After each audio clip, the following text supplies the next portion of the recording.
Hello student. आज की इस वीडियो में हम CSIR नेट नवंबर 2020 में जो मार्को चेन से रिलेटेड कुछ क्वेश्चंस आए थे वो डिस्कस करेंगे। पिछले कुछ टाइम से मेरे पास काफ़ी बच्चों के मैसेज आ रहे हैं कि सर जो इस बार नेट के एग्ज़ाम में मार्को चेन के क्वेश्चंस आए थे प्लीज़ उनका सॉल्यूशन प्रोवाइड करवा दो।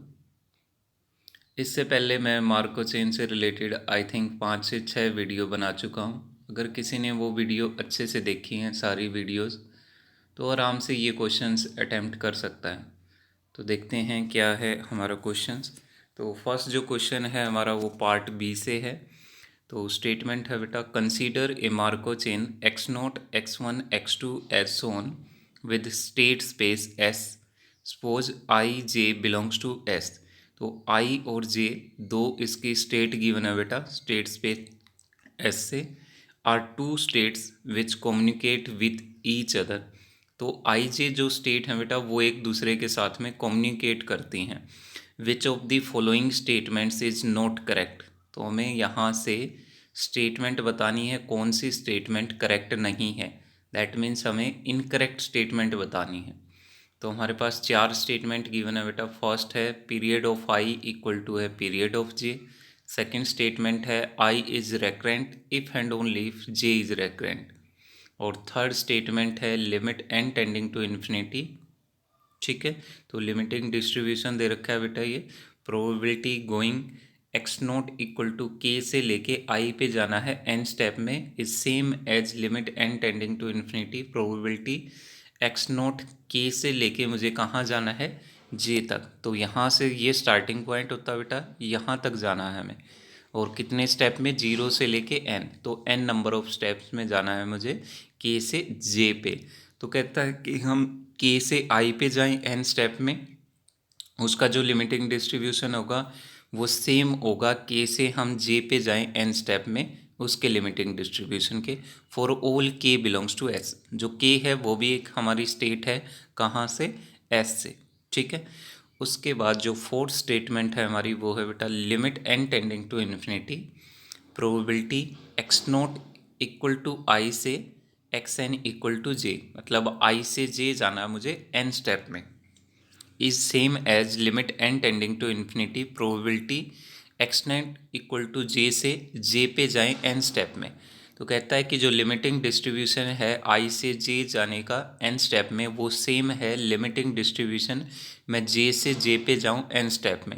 दैट मीन्स जो लिमिटिंग डिस्ट्रीब्यूशन है वो इंडिपेंडेंट होगा i से। ठीक है, फोर्थ स्टेटमेंट हमारी ये है। तो बेटा अगर आपने थ्योरी अच्छे से पढ़ी है मार्को चेन की तो ये चारों स्टेटमेंट उसी से ईजिली हम चेक कर सकते हैं कि कौन सी स्टेटमेंट हमारी करेक्ट है और कौन सी इनकरेक्ट होगी यहाँ पे। ठीक है, तो इन चार में से बेटा 3 स्टेटमेंट तो हमारी करेक्ट है और एक स्टेटमेंट इनकरेक्ट है। तो हमें वो इनकरेक्ट स्टेटमेंट आइडेंटिफाई करनी है यहाँ पे। तो एक बार हम रिवाइज करते हैं दोबारा से जो हमने थ्योरी लिखी थी वहाँ पे। यहाँ पे सबसे पहले उसने बोला कि स्टेट स्पेस एस है उसके अंदर आई और जे दो स्टेट ऐसी हैं जो एक दूसरे के साथ कम्युनिकेट करती हैं। तो ये आई स्टेट होगी, मान लिया ये जे स्टेट है। आई स्टेट जे स्टेट एक दूसरे के साथ कम्युनिकेट कर रही। कम्युनिकेट करने का मतलब क्या है, मैं आई से जे पे भी जा सकता हूँ और जे से वापस फिर आई पे भी आ सकता हूँ। ठीक है, that is communicate. Since I and J both communicate with each other, that means we can go I to J and J to I. So I and J are in the same class. तो बेटा जब ये दोनों communicate करेंगी तो class लिखेंगे तो ये दोनों की दोनों स्टेट एक ही क्लास में आएगी। अगर मैं क्लास ऑफ आई लिखना चाहूँगा तो आई और जे दोनों इस क्लास में होंगे। ठीक है, तो हमेशा जो भी दो भी स्टेट आपस में अगर कम्युनिकेट करेंगी तो दोनों वो सेम क्लास के अंदर होंगे। तो I and J are in the same class. और हमने रिजल्ट पढ़ा बेटा सेम क्लास के अंदर स्टेट हैं तो उनकी प्रॉपर्टीज़ भी सेम होती हैं। तो अगर एक इरिड्यूसिबल होगी तो दूसरी इरिड्यूसिबल होगी। एक का पीरियड अगर सम m मान लो मैं m है तो दूसरे का पीरियड भी m ही होगा। तो सेम क्लास के एलिमेंट का सेम बिहेवियर होता है।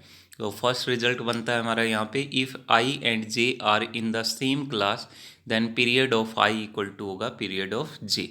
ठीक है, सेकेंड रिजल्ट बनता है यहाँ से हमारा, if I and J are in the same class then I is recurrent if and only if J is recurrent.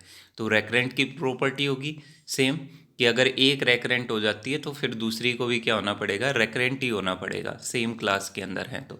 यानी I and J are in the same class then I is recurrent if and only if J recurrent. उसके बाद third result है बेटा limiting distribution के base पे, कि आई to j जाना है मुझे एन स्टेप में, is same as limiting distribution जे से जे जाऊँ मैं एन स्टेप में, that is equal to pi J. तो इस केस में हमारा जो है लिमिटिंग डिस्ट्रीब्यूशन वो इंडिपेंडेंट हो जाता है आई से। तो आई से जे जाना एन स्टेप में इज सेम है जे से जे पे जाऊँ मैं एन स्टेप में, that is equal to pi j. ठीक है, तो limiting distribution is independent of i.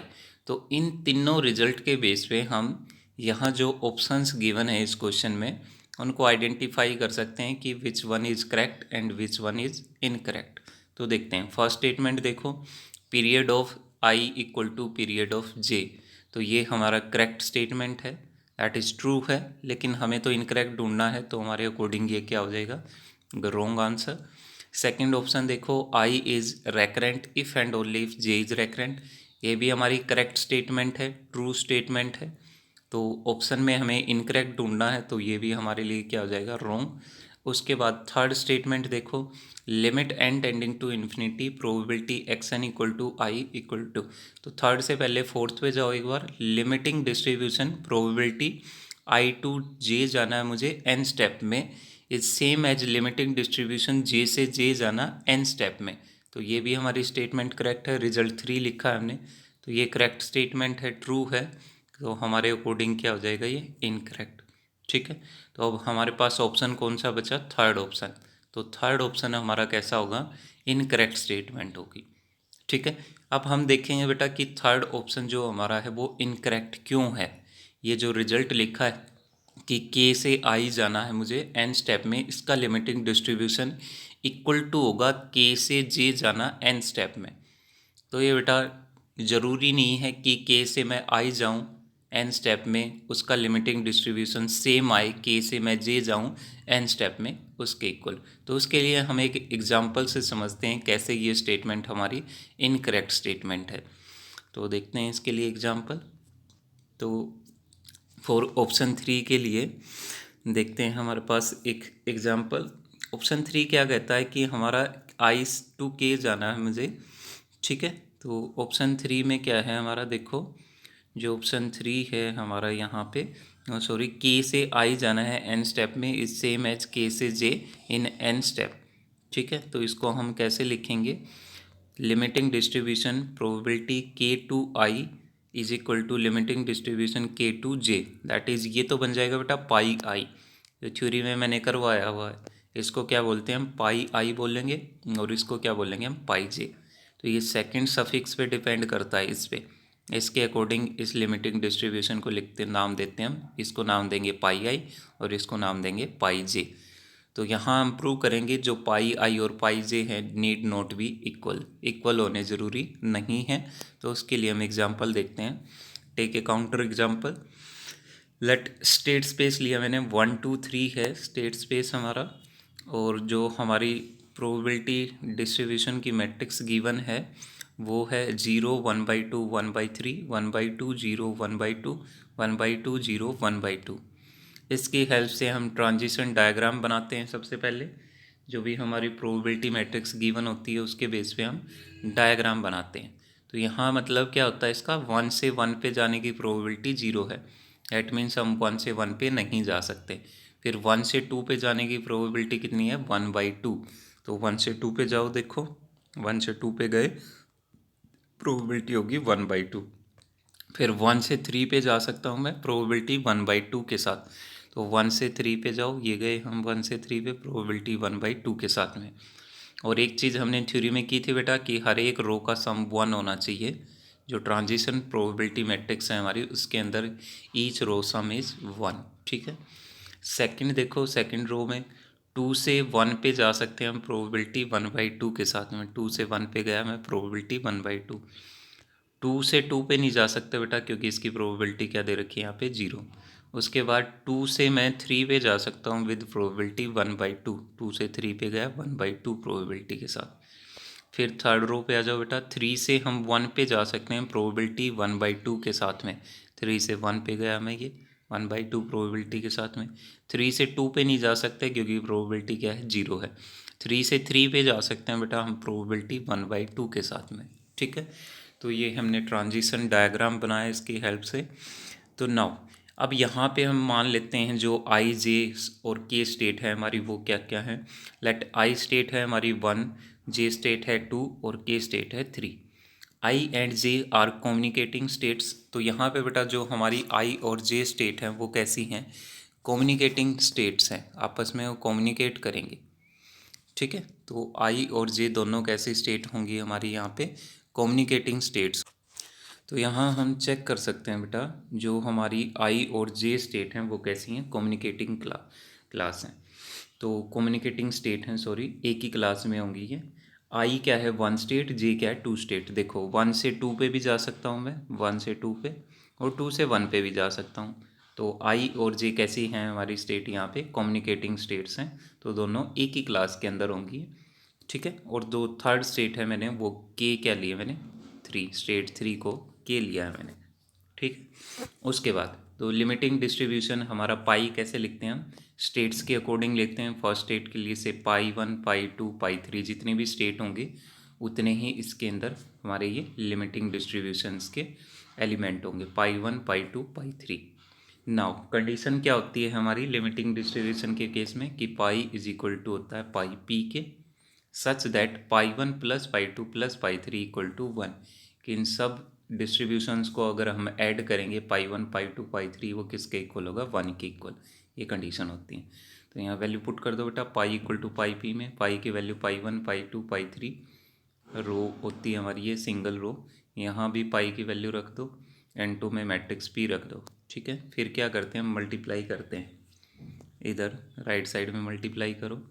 तो मल्टीप्लाई करेंगे तो हमारे पास एक रो मैट्रिक्स मिलेगी। ये क्या मिलेगी, फर्स्ट एलिमेंट होगा इसका हाफ ऑफ पाई 2 प्लस में half of pi 3, second element होगा half of pi 1, third element होगा half of pi 1 plus half of pi 2 plus half of pi 3। ठीक है, तो मल्टीप्लाई सबको करना आता होगा, मैट्रिक्स की मल्टीप्लिकेशन कैसे करते हैं।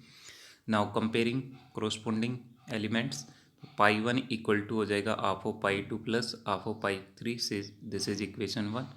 पाई 2 किसके इक्वल हो जाएगा, हाफ ऑफ पाई 1 के। पाई 3 किसके इक्वल होगा, half of pi 1 plus half of pi 2 plus half of pi 3 से, दिस इज इक्वेशन 1, 2 एंड 3। ठीक है, नाउ अब इनको सोल्व करना है सिंपली हमें 1, 2, 3 को। तो 1, 2, 3 को जब हम सोल्व करेंगे तो यहाँ से देखो, यहाँ पे हमें जो वैल्यू दे रखी है पाई 2 वो किसके इक्वल है, हाफ ऑफ पाई 1। तो 2 टाइम ऑफ पाई 2 किसके इक्वल हो जाएगा, पाई 1 के इक्वल हो जाएगा। ठीक है, तो इनको सोल्व करते हैं बेटा ऑन सोल्विंग। 3 इक्वेशन है, 3 ही वैल्यू निकालनी है हमें पाई 1, पाई 2, पाई 3 की। तो आई थिंक इनको ईजिली सोल्व कर सकते हैं हम, किसी को कोई प्रॉब्लम नहीं आएगी सोल्व करने में। तो सोल्व करेंगे तो बेटा पाई 3 की वैल्यू मिलेगी मुझे 1/2, पाई 1 की वैल्यू मिलेगी मुझे 1/3 और पाई 2 की वैल्यू मिलेगी 1/6। तो यहाँ हम क्लियरली देख सकते हैं कि जो हमारा पाई 1 है वो नॉट इक्वल टू है pi 2, that is pi not equal to है पाई के। ठीक है, 4k इक्वल टू 3 के लिए। तो यहाँ पाई 1 और पाई 2 हमारी डिफरेंट वैल्यू आई हैं, पाई 1 आया 1/3, पाई 2 आया 1/6। हेंस जो ऑप्शन सी है हमारा वो कैसा होगा, इनकरेक्ट होगा। तो थर्ड ऑप्शन हमारा क्या है, इनकरेक्ट होगा। उसके लिए हमने ये काउंटर एग्जाम्पल भी दे दिया क्यों इनकरेक्ट है। तो हमारा जो यहाँ पे ऑप्शन होगा जो इनकरेक्ट वो कौन सा है, third option is incorrect option. ठीक है, तो सेकंड क्वेश्चन की तरफ चलते हैं फिर हम। तो जो सेकंड क्वेश्चन है हमारा बेटा वो पार्ट सी से है। ये भी सिंपली स्टेटमेंट बेस्ड क्वेश्चन था, अगर आपने थ्योरी अच्छे से पढ़ी है तो इसको हम इजीली अटैम्प्ट कर सकते हैं। तो क्या है क्वेश्चन हमारा ये पार्ट सी का, तो मल्टीपल करेक्ट आंसर होंगे इसमें। Consider a Markov chain with countable state space S, identify the correct statement. तो सिंपल स्टेटमेंट पूछी है उसने, कौन सी करेक्ट होगी नीचे 4 स्टेटमेंट में से। कंसीडर ए मार्को चेन, एक मार्को चेन है जो कि काउंटेबल स्टेट स्पेस है। उसका जो स्टेट स्पेस एस होगा बेटा उसका वो काउंटेबल है। काउंटेबल का मतलब है यहाँ पे फाइनाइट भी हो सकता है और काउंटेबली इनफाइनाइट भी हो सकता है। तो identify the correct statement. First statement है if the Markov chain is aperiodic and irreducible then there exist a stationary distribution. कहता है कि अगर मार्को चेन अपीरियोडिक है, इरेड्यूसिबल है, तो उस केस में मार्को चेन के पास एक स्टेशनरी डिस्ट्रीब्यूशन एग्जिस्ट करेगा। सेकेंड स्टेटमेंट है if the Markov chain is aperiodic and irreducible then there is at most one stationary distribution. तो फर्स्ट और सेकंड में थोड़ा सा डिफरेंस है। पहले में कहता है कि अगर अपीरियोडिक इरेड्यूसिबल है तो there exist a stationary distribution. दूसरे ऑप्शन में कहा उसने if the Markov chain is aperiodic and irreducible then there is at most one stationary distribution. कहता है कि ज़्यादा से ज़्यादा एक स्टेशनरी डिस्ट्रीब्यूशन हो सकता है इस केस में। सेकंड थर्ड ऑप्शन दिया उसने फिर if S is finite there exist a stationary distribution. कहता है कि जो स्टेट स्पेस अगर फाइनाइट है तो हमेशा एक स्टेशनरी डिस्ट्रीब्यूशन एग्जिस्ट करेगा। और फोर्थ ऑप्शन है if S is finite then there is exactly one stationary distribution. तो फोर्थ में कहता है कि एग्जैक्टली एक ही स्टेशनरी डिस्ट्रीब्यूशन एग्जिस्ट करेगा अगर एस फाइनाइट है तो ये सिंपली बेटा स्टेटमेंट बेस्ड क्वेश्चन है हमारा। तो देख लेते हैं, हमने जो थ्योरी पढ़ी है प्रीवियस वीडियोज़ के अंदर उनसे ही कुछ रिजल्ट देखते हैं, उनके बेस पे ही ईजिली हो जाएंगे। तो देखते हैं एस हमारा जो स्टेट स्पेस है वो काउंटेबल है। अभी मैंने बताया काउंटेबल का मतलब फाइनाइट हो सकता है और काउंटेबली इनफाइनाइट। तो जब स्टेट स्पेस हमारा फाइनाइट होता है तो बेटा हमेशा एक स्टेशनरी डिस्ट्रीब्यूशन एग्जिस्ट करता है। ऑलवेज स्टेशनरी डिस्ट्रीब्यूशन एग्जिस्ट करेगा अगर स्टेट स्पेस क्या है हमारा फाइनाइट है। ठीक है। और उस केस में जो स्टेशनरी डिस्ट्रीब्यूशन होंगे या इधर यूनिक स्टेशनरी डिस्ट्रीब्यूशन हो सकता है या इनफाइनाइट स्टेशनरी डिस्ट्रीब्यूशन। वो डिपेंड करता है कि मार्को चेन हमारी अपीरियोडिक है, इरेड्यूसिबल है या फिर रिड्यूसिबल है। उस पे डिपेंड करता है हमारा कि उसके पास या तो यूनिक स्टेशनरी डिस्ट्रीब्यूशन होगा या इनफाइनाइट होंगे। किस केस में? जब स्टेट स्पेस क्या हमारा फाइनाइट। वन इन्फिनिटी का मतलब यहाँ पे यही है, या तो एक स्टेशनरी डिस्ट्रीब्यूशन होगा या इनफाइनाइट होंगे। सेकंड, अगर काउंटेबली इनफाइनाइट है तो बेटा उस केस में तीन पॉसिबिलिटी बनती है हमारी स्टेशनरी डिस्ट्रीब्यूशन की। आइदर नो स्टेशनरी डिस्ट्रीब्यूशन, कोई भी स्टेशनरी डिस्ट्रीब्यूशन एग्जिस्ट ना करे, यूनिक स्टेशनरी डिस्ट्रीब्यूशन एग्जिस्ट करे, या इनफाइनाइट स्टेशनरी डिस्ट्रीब्यूशन एग्जिस्ट करे। ठीक है। तो यहाँ पे 0 1 टू इन्फिनिटी यही दिखाता है, no stationary distribution, unique stationary distribution, infinite stationary distributions. ठीक है। फर्दर कुछ और थ्योरी देखते हैं बेटा हम, जो प्रीवियस लेक्चर्स में पढ़ी हमने, टाइप ऑफ स्टेशनरी डिस्ट्रीब्यूशंस। अब इसमें बताया गया है कि फाइनाइट के केस में यूनिक स्टेशनरी डिस्ट्रीब्यूशन कब एग्जिस्ट करेगा, इनफाइनाइट कब एग्जिस्ट करेगा। ऐसे ही जब काउंटेबली इनफाइनाइट है उस केस में नो स्टेशनरी डिस्ट्रीब्यूशन कब होगा, यूनिक स्टेशनरी डिस्ट्रीब्यूशन कब होगा, इनफाइनाइट कब होगा। तो फर्स्ट देखते हैं बेटा फाइनाइट के केस में हमारे पास यूनिक और इनफाइनाइट कब एग्जिस्ट करेंगे। फाइनाइट को यहाँ पे जो यूनिक स्टेशनरी डिस्ट्रीब्यूशन है इसको सॉल्यूशन भी बोल देते हैं कि ऑलवेज हैव ए सॉल्यूशन हमेशा एग्जिस्ट करेगा इसका। तो फर्स्ट देखते हैं हम यूनिक सॉल्यूशन कब होगा या यूनिक स्टेशनरी डिस्ट्रीब्यूशन कब एग्जिस्ट करेगा। तो उसके लिए कंडीशन है इरेड्यूसिबल होनी चाहिए मार्को चेन प्लस अपीरियोडिक। अगर मार्को चेन इरेड्यूसिबल है, अपीरियोडिक है, किस केस में? जब स्टेट स्पेस क्या है उसका फाइनाइट है, एस फाइनाइट है। तो अगर मार्को चेन इरेड्यूसिबल है, अपीरियोडिक है, तो हमेशा यूनिक स्टेशनरी डिस्ट्रीब्यूशन एग्जिस्ट करेगा या यूनिक सॉल्यूशन एग्जिस्ट करेगा। अगर ऐसा नहीं है, इरेड्यूसिबल ना हो, मान लिया रिड्यूसिबल हो जाए, या अपीरियोडिक ना हो, पीरियोडिक हो जाए, ठीक है, अगर इनमें से कोई एक कंडीशन सेटिस्फाई नहीं होती तो उस केस में हमारे पास जो सॉल्यूशन एग्जिस्ट करेंगे वो इनफाइनाइट सॉल्यूशन एग्जिस्ट करेंगे। दैट मीन्स जो स्टेशनरी डिस्ट्रीब्यूशन एग्जिस्ट करेंगे वो कैसे होंगे? Infinite stationary distribution. ठीक है। अब चलते हैं बेटा काउंटेबली इनफाइनाइट की तरफ। तो इसमें तीन पार्ट है हमारे, या तो कोई भी स्टेशनरी डिस्ट्रीब्यूशन एग्जिस्ट ना करे, या यूनिक एग्जिस्ट करे, या इनफाइनाइट एग्जिस्ट करे।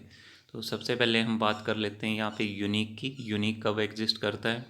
मार्को चेन बेटा इरिड्यूसिबल होनी चाहिए, अपीरियोडिक होनी चाहिए, प्लस एक और एक्स्ट्रा कंडीशन आ गई इसमें, पॉजिटिव रेकरेंट होनी चाहिए। जब इनफाइनाइट होगी उस केस में हमें पॉजिटिव रेकरेंट भी चाहिए कि मार्को चेन हमारी पॉजिटिव रेकरेंट भी होनी चाहिए।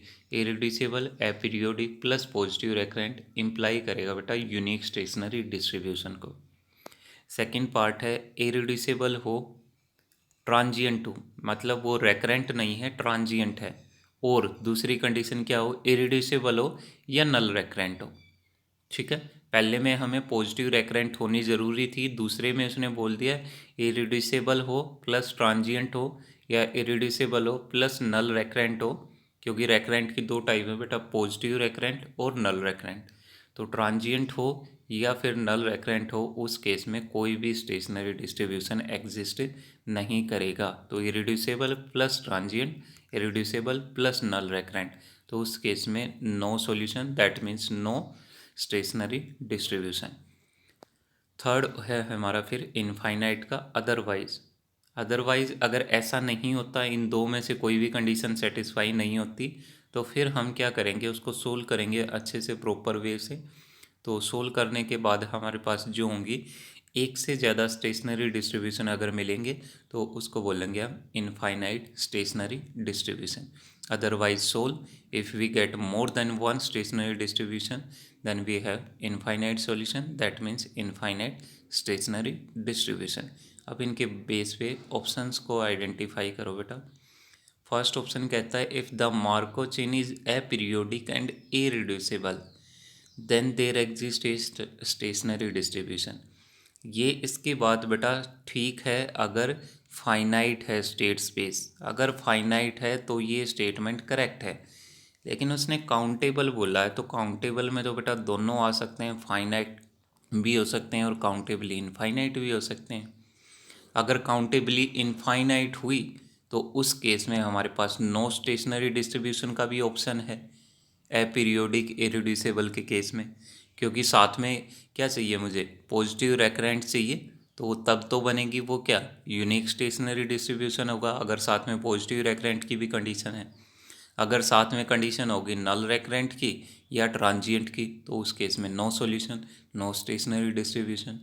तो फर्स्ट स्टेटमेंट हम यहाँ पे करेक्ट नहीं बोल सकते, तो ये कैसी होगी हमारी इनकरेक्ट। और फाइनाइट के केस में तो ये करेक्ट होगी, लेकिन अगर काउंटेबली इनफाइनाइट की बात करेंगे तो उस केस में फिर हमारे पास पॉसिबिलिटी बन जाती है कि यूनिक सॉल्यूशन भी हो सकता है और नो सॉल्यूशन भी हो सकता है। तो इसने बोला there exist a stationary distribution. ठीक है, तो इनफाइनाइट के केस में ज़रूरी नहीं है एग्जिस्ट करे वो। क्लियर है, तो अब चलते हैं नेक्स्ट ऑप्शन पे। सेकेंड ऑप्शन क्या कहता है, if the Markov chain is aperiodic and irreducible then there exist at most, इस वर्ड पे ध्यान देना, there exist at most one stationary distribution. ये बात इसकी ठीक है, अगर फाइनाइट हुई तो यूनिक स्टेशनरी डिस्ट्रीब्यूशन एग्जिस्ट करेगा। अगर इनफाइनाइट हुई तो उसमें या क्या एग्जिस्ट कर सकता है, या तो यूनिक एग्जिस्ट करेगा या नो, या तो एक एग्जिस्ट करेगा या कोई भी स्टेशनरी डिस्ट्रीब्यूशन नहीं होगा। तो ये कंडीशन क्या बन जाएगी हमारी, eight most one. Eight most one का मतलब क्या है, या तो एक होगी या एक भी नहीं होगी। एट मोस्ट वन का मतलब यही है ना, या तो जीरो स्टेशनरी डिस्ट्रीब्यूशन हो या एक स्टेशनरी डिस्ट्रीब्यूशन हो। तो ये स्टेटमेंट करेक्ट है हमारी, दोनों ही केस में, फाइनाइट हो चाहे इनफाइनाइट हो। उसके बाद थर्ड स्टेटमेंट पे चलते हैं, if S is finite there exist a stationary distribution. Yes, अगर स्टेट स्पेस हमारा फाइनाइट होगा तो उस केस में हमेशा स्टेशनरी डिस्ट्रीब्यूशन एग्जिस्ट करता है, हमेशा सॉल्यूशन एग्जिस्ट करता है, या तो यूनिक होगा या इनफाइनाइट होगा। तो ये भी ऑप्शन हमारा करेक्ट है। ठीक है, तो सिंपली स्टेटमेंट बेस्ड क्वेश्चन है बेटा। फोर्थ स्टेटमेंट देखते हैं, if S is finite then there is exactly one stationary distribution. कहता है कि अगर एस फाइनाइट है तो सिर्फ एक ही स्टेशनरी डिस्ट्रीब्यूशन एग्जिस्ट करेगा। नहीं, हमने बोला है या तो यूनिक हो सकता है या इनफाइनाइट हो सकता है। अगर एस फाइनाइट है तो एक होना तो ज़रूरी नहीं है, यूनिक भी हो सकता है और इनफाइनाइट भी हो सकता है। तो ये वाला ऑप्शन भी हमारा क्या हो जाएगा, इनकरेक्ट हो जाएगा बेटा। तो करेक्ट ऑप्शन कौन से हैं इसके, 2 और 3 आर दी करेक्ट ऑप्शंस। ठीक है, तो ये हमारे बिल्कुल सिंपल क्वेश्चंस थे बेटा, इस बार जो नेट के एग्ज़ाम में आए थे मार्को चेन के बेस पे। बिल्कुल सिंपल स्टेटमेंट बेस्ड क्वेश्चन थे। तो इनको अगर आपने थ्योरी अच्छे से पढ़ी है तो आराम से कर सकते हैं। और थ्योरी को अच्छे से पढ़ने के लिए आप मेरी प्रीवियस जो वीडियोस हैं इस टॉपिक पे वो अच्छे से कर लो, पूरी देख लो उनको। उसके बाद आई थिंक तुमसे कोई भी क्वेश्चन नहीं छूटेगा मार्को चेन का। ओके, तो बाकी हम नेक्स्ट वीडियो में डिस्कस करेंगे। Thank you so much.